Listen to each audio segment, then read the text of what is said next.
The interrogation chamber hummed with a frequency that made my throat sacs vibrate uncomfortably. I shifted my weight between my three legs, trying to appear confident despite the sweat beading across my facial ridges. My name is Vorik, and I serve as the primary inquisitor for the Galactic Enforcement Tribunal.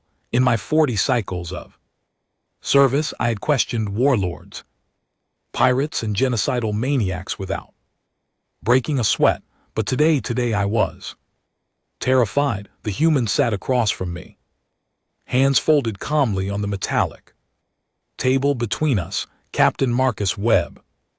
That was the name in our files. 6 feet tall, give or take, with dark hair graying at the temples and eyes the color of Earth's oceans.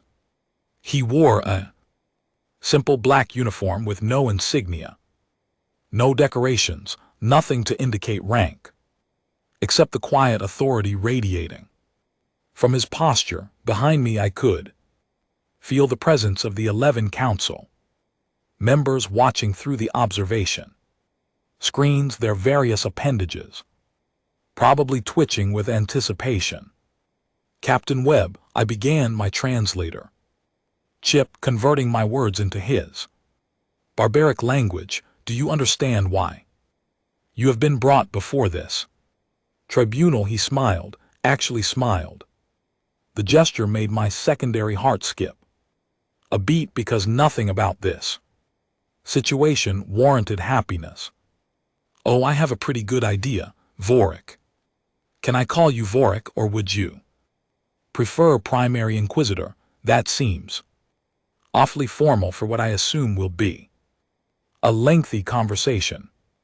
I blinked, all 4 of my eyes in sequence, a nervous habit my clutch mother had warned me about. You may address me as you see fit. Now shall we begin with the accusations? By all means. He leaned back in his chair, completely relaxed, though I should warn you this might take a while. You folks have been keeping quite the list from what I hear. My claws tapped against the data pad, pulling up the first charge. 6 months ago, your species launched an unprovoked assault on the mining colony of Kelter 9. 17 Vexillian workers were killed, 32 more injured. The entire operation was destroyed, costing the Vexillian Commerce Guild approximately 9 billion credits. How do you respond to these charges? Webb tilted his head, studying me like I was some kind of curious specimen. Unprovoked. That is an interesting word choice. Tell me, Vorik, did your intelligence briefing mention what the Vexillian Commerce Guild was actually mining on Kelter 9? I glanced at my notes. Lithium carbonate deposits. Standard extraction protocols. Standard. He laughed, and the sound echoed strangely in the chamber. You call strip mining a planet down to its mantle while pumping toxic runoff into the only freshwater source for 300 m. Standard. The Vexillians were using indentured Keeler workers, essentially slaves who were dying at a rate of about 20 per cycle from exposure to the chemicals. But please continue telling me about those poor 17 Vexillian supervisors who just happened to be overseeing this nightmare operation. My throat sacs deflated slightly. I had not read that part of the report. Behind me, I heard several council members shuffling in what I recognized as discomfort. The economic damage was precisely calculated to hurt their profit margins without causing widespread civilian casualties. Webb interrupted smoothly. Every Vexillian on that base received a 48-hour warning to evacuate. We even provided transport coordinates to the nearest safe harbor. The 17 who died chose to stay and defend their equipment rather than their lives. That is on them, not us. I moved to the next charge, my confidence already shaking. 3 months ago, a human vessel intercepted a Drari diplomatic convoy. In neutral space, the convoy was fired upon. 2 ships were destroyed. This is an act of war against a sovereign nation. Diplomatic convoy, Webb repeated slowly, emphasizing each syllable. Is that what they are calling weapons shipments these days, Vorik? Those ships were carrying plasma warheads to the Epsilon colonies, where a civil war has been raging for 8 years. The Drechnari were arming the faction known for using child soldiers and chemical weapons against civilian populations.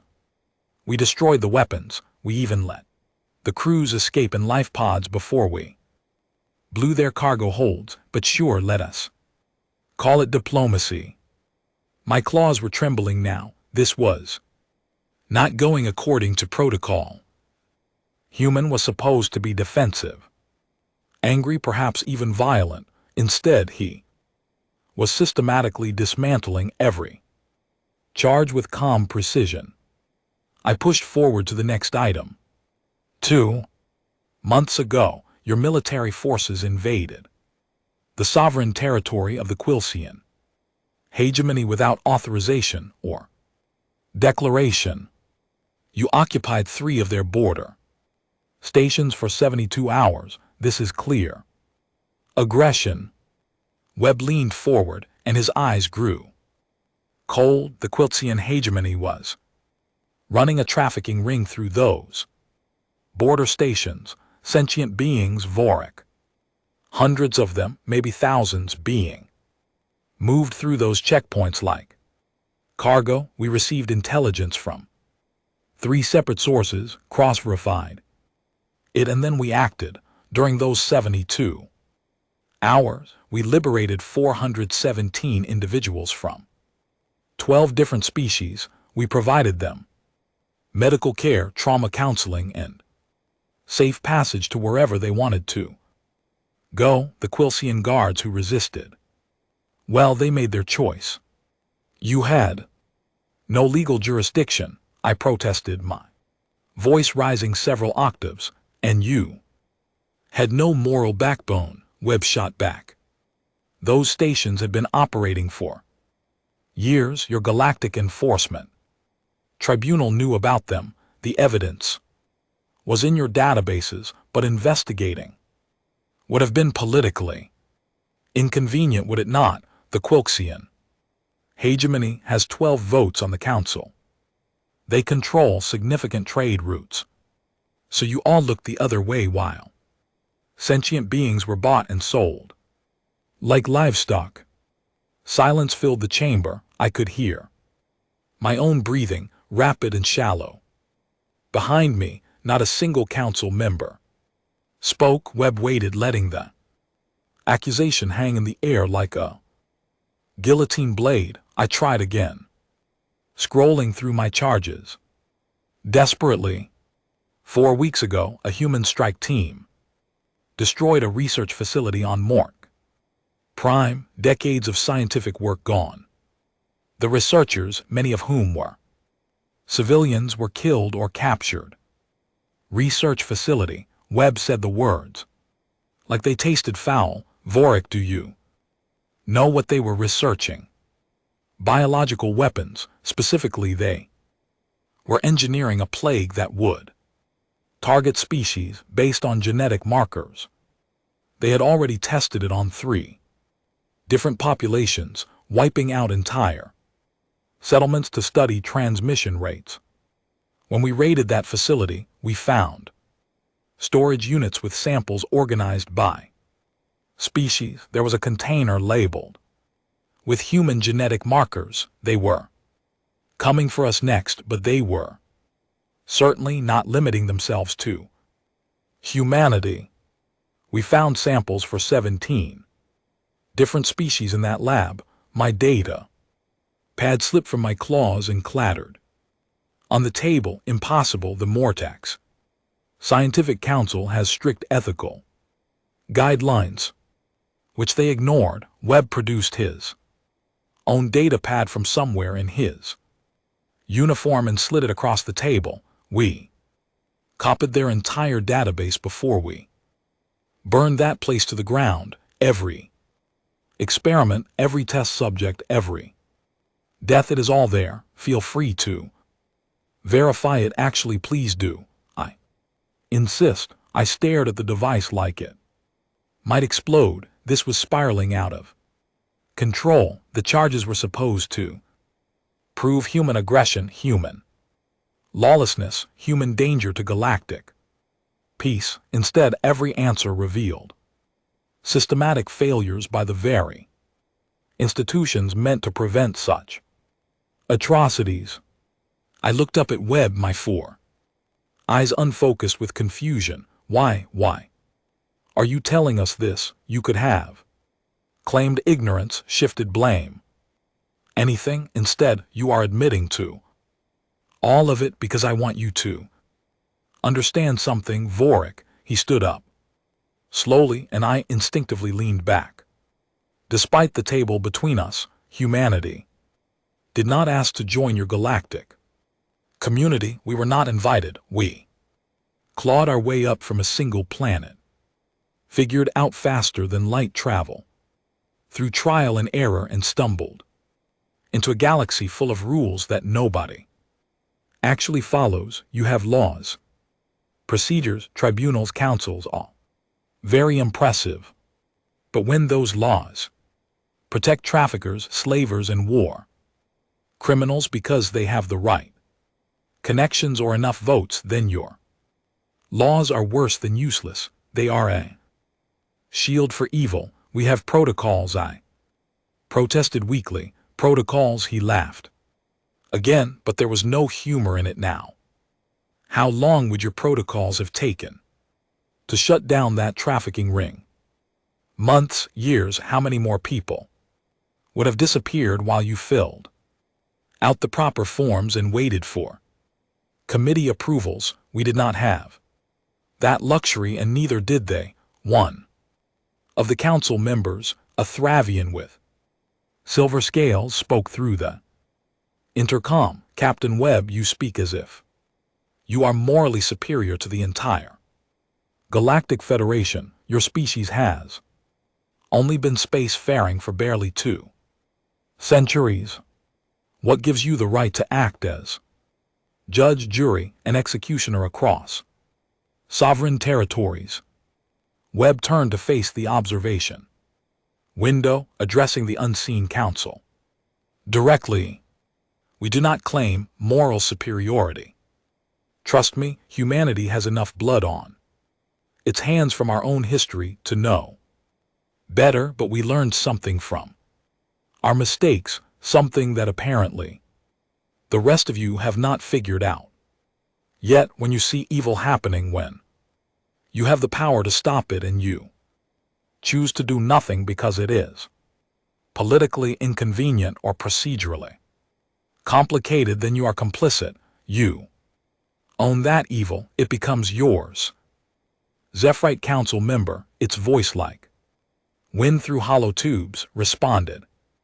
Next, you speak of evil as if it is a simple concept. The galaxy is complex. Actions have consequences. Sometimes the lesser evil must be tolerated to prevent greater chaos. Lesser evil, Webb repeated softly. Tell that to the 417 people we pulled out of those cages. Tell them that their suffering was acceptable because shutting down the operation might have caused diplomatic tensions. I am sure they will understand, or maybe tell it to the populations that would have been wiped out by that bullwhipping if we had waited for your protocols to slowly grind toward action. I am sure their families will appreciate your commitment to procedure. I found my voice again, though it cracked with stress. But there must be order. Without rules, without structure, we descend into anarchy. Your Actions set a dangerous precedent. If every species decides they can take unilateral action whenever they disagree with a situation, the Federation will collapse. Then let it collapse. Webb slammed his hand on the table, and I jumped. If your Federation only functions by tolerating atrocities, then it deserves to fall. But I will tell you something else, Vorik, something that should terrify you and every member of this council. We did not take these actions lightly. Every single operation was planned meticulously. We gathered intelligence, verified sources, calculated risks, and minimized casualties whenever possible. Do you know how many civilians died in all of our interventions combined? 17. 17 people who were actively complicit in crimes against sentient beings and who chose to fight rather than surrender. Compare that to the thousands who would have suffered or died if we had done nothing. The council member spoke again. You admit to operating outside legal frameworks. You admit to attacking sovereign facilities and vessels. By what authority do you justify these actions? Webb smiled again, and this time it was grim. The same authority you would claim if someone invaded Earth and started enslaving humans. The right of any sentient species to defend not just themselves but others who cannot defend themselves. You want to call it vigilantism. Fine, but we sleep just fine at night, knowing we saved lives instead of filing reports about why we could not. I looked down at my remaining charges, suddenly seeing them in a different light.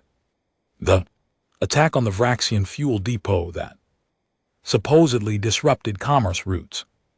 Had that depot been supplying ships involved in illegal activities? The destruction of the Kelvin station listening post that we called espionage.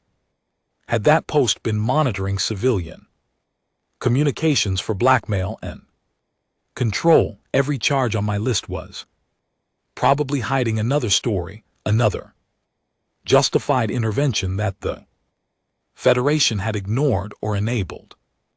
Captain Webb, I said slowly, my voice steadier now, you must understand the position you have put us in. If we accept your justifications, we admit that the Federation has failed, that our systems are broken, that our laws are meaningless. How can we do that? He sat back down and his expression softened slightly.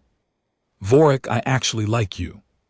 You seem like someone who genuinely cares about doing the right thing, so let me give you some advice. Stop trying to defend a system that is indefensible. Yes, the Federation has failed. Your systems are broken. Your laws are meaningless when they are selectively enforced based on political expediency. Admitting that is not weakness, it is the first step toward actually fixing the problem. And what would you have us do? The Zephyrite Council member asked. Start by actually enforcing your own laws, Webb replied. Every crime we addressed, every atrocity we stopped. You already had laws against those things, you just were not willing to act on them. So either enforce your rules equally regardless of who is breaking them, or admit that your entire legal framework is just theater. Your choice. Another council member, a Kelvari whose mandibles clicked nervously, spoke up. And if we cannot, if the political realities make true enforcement impossible, then step aside, Webb said bluntly. If your Federation cannot protect its own citizens, let alone innocent bystanders caught up in your member state's criminal enterprises, then it has no purpose. Humanity is willing to trade with you, communicate with you, even cooperate on legitimate mutual interests, but we will not subordinate our conscience to your politics. We will not look away from preventable suffering because you do not want to upset your power balance, and we will not apologize for saving lives just because we did not ask your permission. First, I felt something shift in the chamber. It was not visible, not audible, but I could sense it. The moral authority had completely reversed. Webb was no longer the accused defending himself against charges. We were now the ones being judged, and the weight of that judgment was crushing. This tribunal was supposed to determine if humanity poses a threat to galactic peace, I said quietly. And what is your conclusion? Webb asked. I looked at the charges on my data pad. I thought about all the crimes the Federation had overlooked, all the suffering we had permitted through inaction. I thought about the 417 people rescued from slavery, the population saved from weapons, the workers freed from deadly working conditions. Then I looked at Captain Marcus Webb, sitting calmly in his chair, unafraid and unashamed. I think I said carefully that humanity is indeed a threat, but not to peace, to the status quo, to the comfortable arrangement where the powerful exploit the weak and the rest of us pretend not to notice. Several council members began speaking at once, voices overlapping in protest. Webb just smiled. Finally he said, "Someone gets it." The Thravian Council member cut through the noise. "This changes nothing, Captain Webb. You have still violated our laws. You have attacked our facilities. You have disrupted our commerce. These actions have consequences." "Of course they do," Webb agreed. "So what are you going to do about it? Declare war on humanity? That would be awkward, considering we could distribute the evidence of your own members' crimes across every communication network in the galaxy. Expel us from the Federation. We were never really members. Anyway, economic sanctions. Good luck with that, considering half your member states are already trading with us under the table because our goods are cheaper and higher quality. You are remarkably confident for someone sitting in an interrogation chamber," the Thravian noted coldly. "That is because I'm not really here as a defendant," Webb replied. "I'm here as a witness, and also, if I am being completely honest, as a distraction." My throat sacs inflated with alarm. Distraction from what? Webb checked a device on his wrist casually. "From the fact that while you have been questioning me for the past 2 hours, human teams have been delivering evidence packages to media outlets, government officials, and civilian rights organizations across 47 different Federation worlds. Every crime we addressed, every corruption we uncovered, every bit of evidence we gathered is now public knowledge. By this time tomorrow, every sentient being in the galaxy will know exactly what their governments have been doing and what your Federation has been allowing." The chamber erupted in chaos. Council members shouted over each other, their translators creating a cacophony of outrage in multiple languages. I just stared at Webb, my mind reeling. You planned this from the beginning. The interrogation, your cooperation, all of it was just to buy time, not just to buy time, Webb corrected, to make sure you could not claim ignorance afterward. Every word spoken in this chamber has been recorded and will be part of the public release. The people of the galaxy deserve to know that their leaders knew about these problems and chose to prosecute the people who fixed them instead of the people who caused them. The observation window suddenly went dark as the council members cut their feeds. I was alone with Webb now, just the two of us in a humming chamber with my entire worldview crumbling around me. They will kill you for this, I said, surprised by how sad that made me feel. Webb shrugged. Maybe. Or maybe enough. People will be outraged by what they learn, that the political calculation changes. Either way, the truth is out there now. You cannot put it back in the box. You have destroyed everything, I whispered. No, Vorik, I have exposed what was already destroyed. There is a difference. He stood up again, stretching like he had just woken from a nap rather than dismantled the foundations of galactic governance. For what it is worth, I hope you survive what comes next. You strike me as one of the good ones. Maybe when the dust settles, we can build something better together. The door to the chamber suddenly unlocked with a hiss. Webb walked toward it, and I did not even think to stop him. Wait, I called out. What happens now? He paused at the threshold, looking back at me with those ocean blue eyes. Now the real work begins.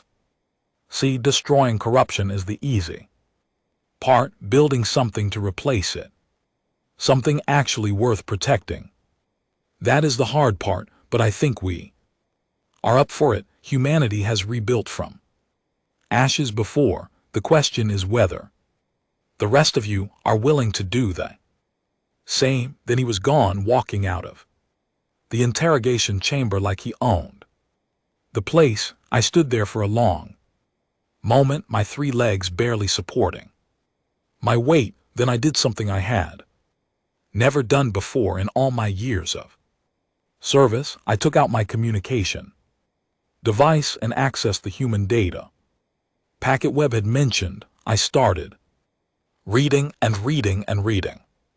Each page made my stomachs turn. Each revelation made my secondary heart skip beats. But I kept reading because Vorik was right about one thing. I was one of the good ones, or at least I wanted to be, and that meant facing the truth, no matter how ugly it was. Somewhere in the facility, alarms began to sound. I heard running footsteps, shouted commands, the sounds of security protocols engaging.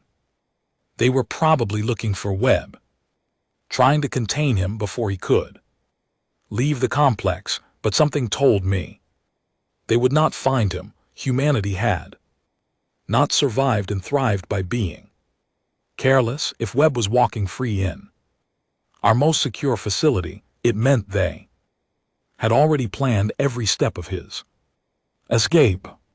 I looked at my data pad one more time at all those charges that now seemed so hollow and self-serving. Then I made a decision that would probably end my career and possibly my life. I copied every file, every piece of evidence, every recorded conversation from the interrogation. I sent it to 20 different contacts across 12 different worlds, people I knew who still cared about truth more than politics. Then I deleted my access logs, wiped my communication history, and walked out of that chamber with my head held high. Whatever came next, at least I would face it knowing I had done the right thing, just like the humans. And maybe, just maybe, that was the real threat humanity posed. Not violence or aggression, but the simple act of holding up a mirror and forcing us all to see what we had become. The galaxy would never be the same, but perhaps, I thought as I walked through corridors filled with panicked officials and confused guards, perhaps that was exactly what we needed. 3 weeks had passed since Captain Marcus Webb walked out of that interrogation chamber, and the galaxy was on fire. Not literally, though. Several orbital stations had experienced what officials nervously called spontaneous equipment malfunctions after angry mobs stormed government facilities. No, this was a different kind of fire, the kind that burns away lies and leaves only uncomfortable truths behind. I was hiding in a cargo freighter bound for the Outer Rim territories, specifically a trade route that passed through 17 different jurisdictions, which made me effectively untraceable. My career with the Galactic Enforcement Tribunal had ended exactly 47 minutes. After I sent those files, the arrest warrant came 90 seconds later, apparently leaking classified information during an active investigation was frowned upon, even when that information exposed systematic corruption spanning decades. Freighter captain, a gruff Mordanian named Krello, had agreed to transport me. For twice his usual rate, he asked no questions, which I appreciated because I had no good answers. Where was I going? No idea. What would I do when I got there? Even less idea. But staying anywhere near Federation space seemed like an excellent way to end up in a cell, or worse. I spent my days in the cargo hold reading news feeds on a scrambled connection. The galaxy was tearing itself apart, but in a strangely productive way. On Vixilia Prime, workers had organized the largest strike in their planet's history, demanding investigations into the labor practices that humanity had exposed. The Vexillian Commerce Guild, facing mounting pressure and collapsing stock values, had arrested 12 executives for crimes against sentient beings. It would not bring back the dead Kelter workers, but it was something. The Quiltsian hegemony was dealing with its own crisis. 4 different border stations had been seized by local populations, demanding answers about the trafficking operations. 3 members of their ruling council had fled to parts unknown, while the remaining leadership scrambled to distance themselves from what they now called rogue elements. Sheer rogue elements that operated for years with full government funding and oversight.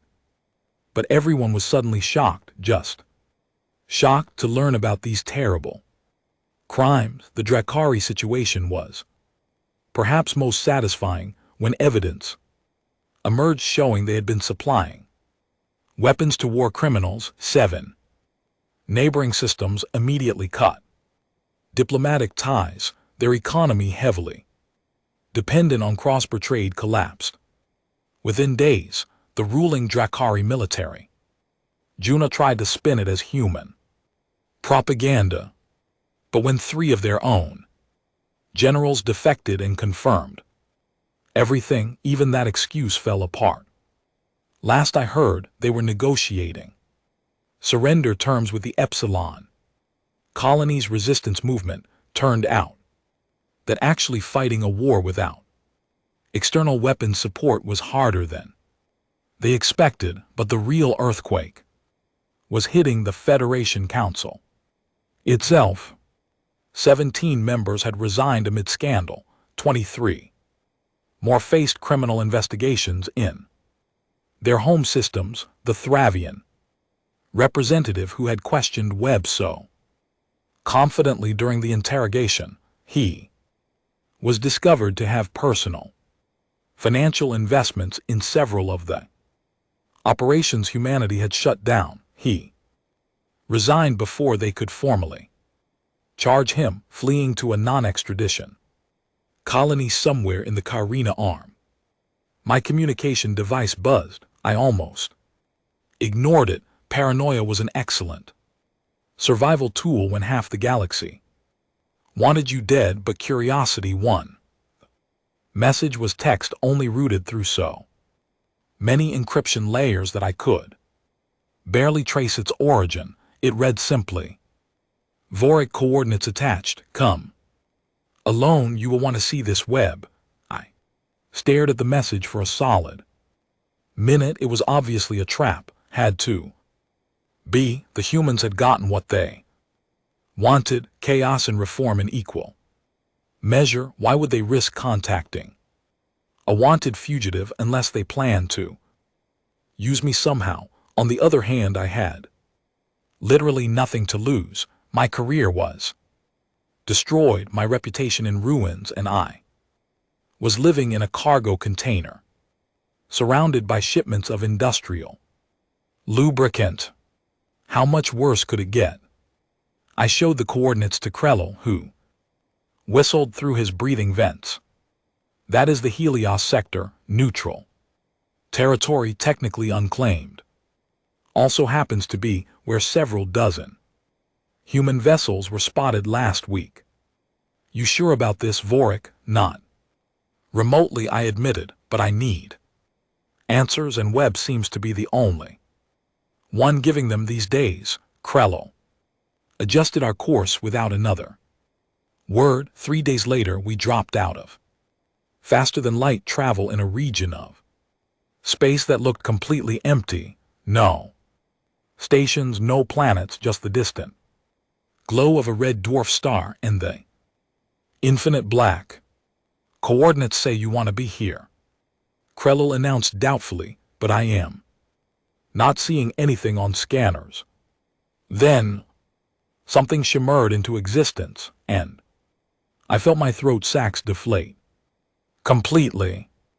It was a space station, massive and sleek, with design elements I recognized from a dozen different species, but assembled in ways I had never seen before. Weapons arrays, yes, but also docking ports, agricultural domes, what looked like residential sections, even recreational facilities. This was not a military outpost, it was a city in space that was not there 10 seconds ago, Krell said unnecessarily.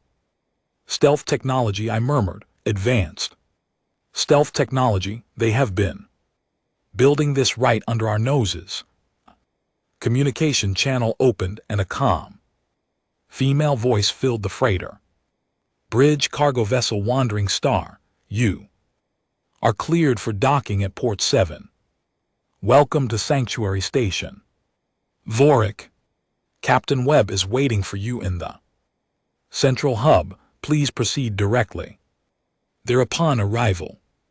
Krell looked at me, his facial tentacles curled with concern. Last chance to back out, friend. No, I said, surprising myself with the certainty in my voice. I need to see this through.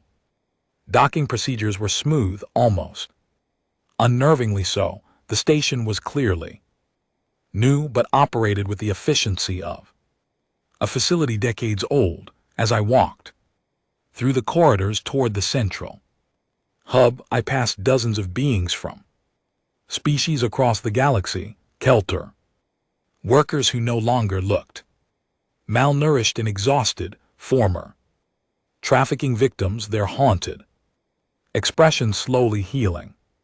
Even a few Vexillians and Quoxians who seemed to be living and working alongside everyone else without apparent conflict.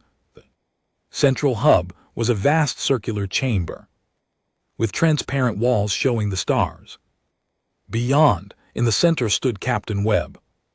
But he was not alone. Beside him were two other humans, a woman with dark skin and silver hair who carried herself like someone used to command, and a younger man covered in technical gear who seemed to be monitoring multiple data streams simultaneously through holographic displays. Vorik. Webb greeted me warmly, like we were old friends meeting for lunch.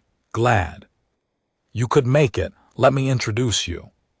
This is Commander Alina Torres, Chief of Station Operations, and this is James Park, our Head of Intelligence and the person responsible for making sure your journey here stayed under the radar.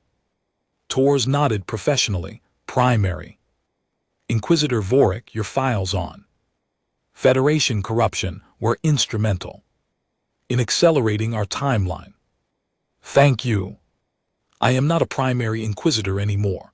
I said flatly, I'm a wanted criminal. You are a person who chose conscience over convenience. Webb corrected, that makes you exactly the kind of individual we need. Walk with me. There's a lot to show you. As we moved through the station, Webb explained what I was seeing. Sanctuary Station was a joint project between humanity and what he called free agents, individuals and groups from dozens of species who had become disillusioned with Federation governance. It had been under construction for 18 months, built in secret, using resources pulled from various sources, some legal, many not. Think of it as a proof of concept, Webb said as we passed through a medical facility where doctors from 4 different species worked side by side. The Federation claims that order requires central authority, that without their oversight species will descend into chaos and conflict. We are demonstrating that they are wrong. Sanctuary operates on voluntary cooperation. No member species has authority over another. Decisions are made by consensus, and anyone who does not like the outcome is free to leave. That sounds impossibly idealistic. I objected. It would be if everyone here had not already survived the alternative. Tors interjected. Every person on this station has experienced Federation justice firsthand.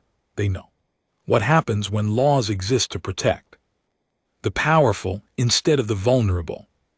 That shared understanding creates stronger bonds than any treaty or enforcement mechanism. We entered what appeared to be a school. Children of multiple species sat in mixed groups learning together. A young Kelter girl was helping a Zephyrite child with mathematics while a human instructor supervised. Education is key, Webb explained.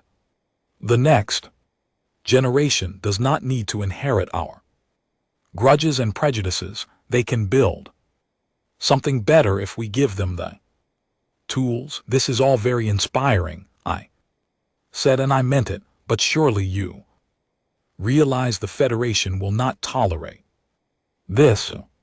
You have created a competing power structure. They will see it as an existential threat. Good, James spoke.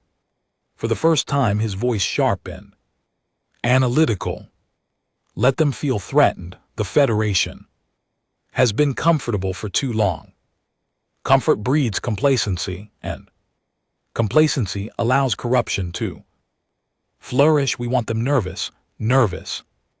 Governments make mistakes, and mistakes create opportunities for change. We reached an observation deck overlooking the entire station.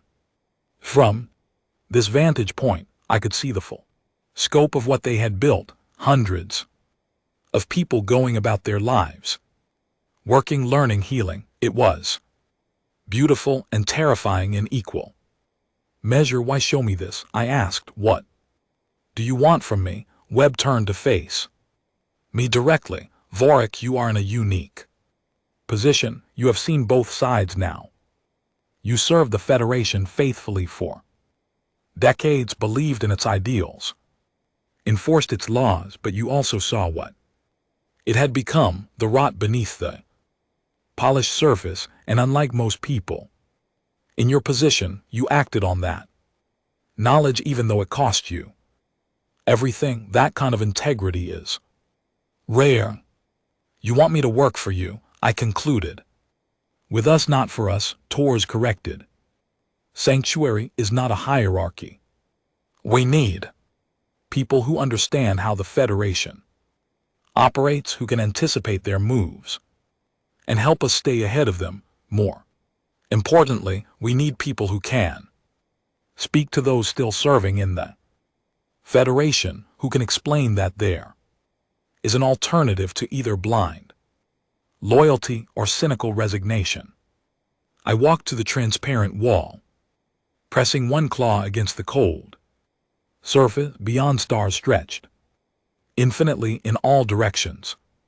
Somewhere out there, Federation officials were probably planning how to destroy this place, military strategists calculating attack vectors, politicians crafting justifications for why Sanctuary Station represented a clear and present danger to galactic stability. If I stay here, I can never go back, I said quietly. That ship sailed when you leaked those files, James pointed out pragmatically. The question is not whether you can return to your old life. That option is gone. The question is what you do with the life you have left. Spend it hiding in cargo freighters or spend it building something worth the sacrifice you already made. He had a point, several points actually. I looked at Webb, at Tors, at James, then I looked back out at the station, at all those people finding hope in the ruins of their old lives. Tell me something honestly, said, can this work? Can a voluntary coalition of refugees and idealists really stand against the entire galactic Federation? Webb smiled, that same confident expression from the interrogation chamber. Honestly, I have no idea. Maybe we will fail spectacularly. Maybe the Federation will crush us and this whole experiment will be a footnote in galactic history. But I will tell you what I do know. Every major change in human history started with someone saying the old way was not good enough. Sometimes they failed, often they died. But sometimes, just sometimes, they succeeded beyond anyone's imagination. The only guaranteed failure is never trying at all. That is not a very reassuring answer, I noted. No, Webb agreed, but it is an honest one. So, what do you say, Vorik? Are you in? I thought about my clutch mother, about the value she had instilled in me. Justice, fairness, protecting those who could not protect themselves. Federation had claimed to represent those ideals, but it had been lying. Maybe these humans and their allies were lying too, or maybe, just maybe, they actually meant what they said. Either way, I would rather fail fighting for something real than succeed in forcing something hollow. I am in, I said. Now what? Now, Tors said, pulling up a holographic display. We show you the big picture. Sanctuary is not our only project. We have 17 more stations in various stages of construction across neutral space. Resource networks spanning 40 systems. Communication relays that bypass Federation monitoring, even a few military assets, though we prefer to avoid violence when possible. But violence is still an option, I asked. Always, Webb confirmed. We are not pacifists, Vorik. We are pragmatists. Sometimes the moral choice and the violent choice are the same thing. Sometimes protecting innocent lives requires making hard decisions. Difference between us and the Federation is that we do not pretend those decisions are easy, or that we are somehow above moral judgment for making them. Over the following hours, they briefed me on operations I could barely comprehend. Intelligence networks that had penetrated Federation security at the highest levels, economic initiatives that were slowly undermining corrupt trade monopolies, even cultural programs, artists and writers and performers spreading messages of reform and accountability through entertainment. It was simultaneously Brilliant and absolutely insane. The key is maintaining momentum, James explained, his fingers dancing across. Holographic controls, the evidence drops. Created a wave of outrage. We need to keep that wave building before the old guard can regroup and reassert control. Every week we release more information. Not all at once, that would overwhelm people, but steady, relentless pressure that never lets them forget what was exposed. You are waging information warfare, I realized. Among other things, Tors acknowledged. But information is just one front. We are also providing practical alternatives, medical assistance to colonies the Federation has neglected, trade agreements that bypass exploitative middlemen, protection for whistleblowers and reformers. We want people to see that the Federation is not inevitable, that other options exist. A communication alert interrupted us. James pulled up the incoming message and his expression shifted to something between concern and grim satisfaction. It is starting. The Federation Council just voted on an emergency resolution. They are declaring Sanctuary Station and all affiliated operations illegal. Entities, any system providing us aid or shelter will face economic sanctions. Let me guess, Webb said calmly, the vote was not unanimous. 474. 32 against, 18 abstentions. James confirmed, the coalition is fracturing. Some systems are breaking ranks. Good. Tors said, a divided federation is a federation that cannot act decisively. How long before they move to military action? Intelligence suggests 3 to 5 weeks. James replied, they need time to build political consensus for an attack. Most member species are reluctant to engage in open warfare, especially when public opinion is so volatile right now. Webb turned to me. Vorik, you understand Federation military doctrine better than most. If they do attack, where will they hit first? I considered the question, my tactical training reasserting itself. Despite years away from active military thinking, they will target your resource supply lines. Sanctuary can survive independently for a while, but your expansion projects need constant material support. Cut those lines and your growth stops. Then they will attempt a blockade, isolating you while they rebuild political support for direct action. That matches our analysis. Tors confirmed, we have contingencies in place. Multiple supply routes, hidden stockpiles, alternative production facilities, but it would help to have someone who thinks like a Federation strategist running war games against defenses. You want me to help you fight the Federation military? I asked, still processing the implications. We want you to help us avoid fighting them. Webb corrected, the best military victory is the one that never has to be fought. If we can demonstrate that attacking us is either too costly or too politically damaging, they will look for other solutions. That requires understanding how they think, what they value, where they are vulnerable. An alarm suddenly blared through the station, a sharp pulsing sound that made my secondary hearts race. James' holographic displays exploded with data. Contact.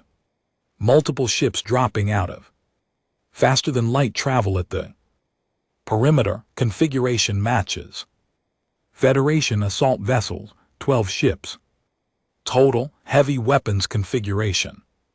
That was faster than expected, Tors said, her voice tight but controlled. Battle stations, initiate defensive Protocols and someone get me a communication channel to whoever is commanding that fleet.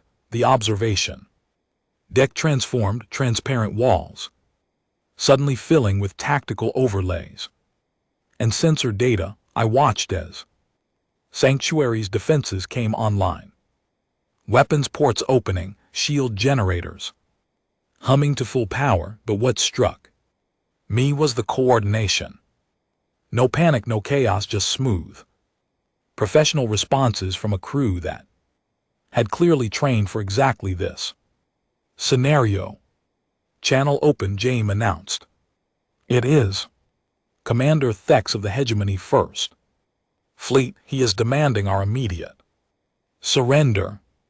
On screen, Webb ordered. A Quilxian face appeared, all mandibles and cold, compound eyes. Commander Thex looked exactly like what he was, a career military officer following orders without questioning their morality. Unidentified station, you are in violation of Galactic Federation law. Power down your weapons and prepare to be boarded. Resistance will be met with lethal force. Webb stepped forward, his posture relaxed despite the 12 warships aimed at us. Commander, this is Captain Marcus Webb of Sanctuary Station. We have no interest in conflict. We are operating in unclaimed space, violating no legitimate territorial boundaries. Stand down your weapons and let us talk like rational beings. You are harboring fugitives and operating illegal facilities. Responded mechanically. This is not a negotiation. Surrender now, or we will open fire. Interesting, Webb mused. Tell me, Commander, how many of those 12 ships in your fleet are currently experiencing minor system malfunctions? Weapons targeting slightly off. Calibration, shield harmonics not quite synchronized. Nothing critical, just enough to be noticeable. Vex hesitated, his mandibles clicking nervously. What are you talking about? Check your systems, Webb suggested. We will wait. The communication channel muted as the consulted with his officers. James grinned, pulling up his own displays. Remote access protocols worked perfectly. We have been inside their system since they dropped out of faster than light travel. Not enough control to do real damage, but enough to make them very uncomfortable. This is insane, I muttered. You hacked Federation military vessels with help, James admitted. Turns out a lot of people who maintain Federation systems are sympathetic to our cause. They left us some back doors, perfectly legal from a certain point of view, assuming you ignore about 40 different security regulations. The channel reopened. Vex looked significantly less confident now. What did you do to my ships? Proved a point, Webb replied. Commander, your vessels are currently compromised. If we wanted to, we could disable your weapons, shut down your engines, maybe even vent your atmosphere. Though we would never actually do that because, unlike some organizations, we do not murder people to make political statements, but the capability exists. So let me ask you a question. Do you really want to start a shooting war with people who can shut down your ships with a few keystrokes? You are bluffing, Thex said, but his voice betrayed uncertainty. Am I? Webb gestured to James, who sent a command on Thex's ship. Every light flickered for exactly 3 seconds before returning to normal. That was us being polite. Next time we might not be so gentle. Or here is a better idea. How about you take a message back to whoever sent you. Tell them Sanctuary Station is not going Anywhere, tell them we have capabilities they have not begun to understand. And tell them that every aggressive action they take will be met with responses designed to embarrass rather than harm, because we would prefer to make them look foolish than make them into martyrs. Theaks's mandibles clicked rapidly, sign of extreme agitation in Quilcians.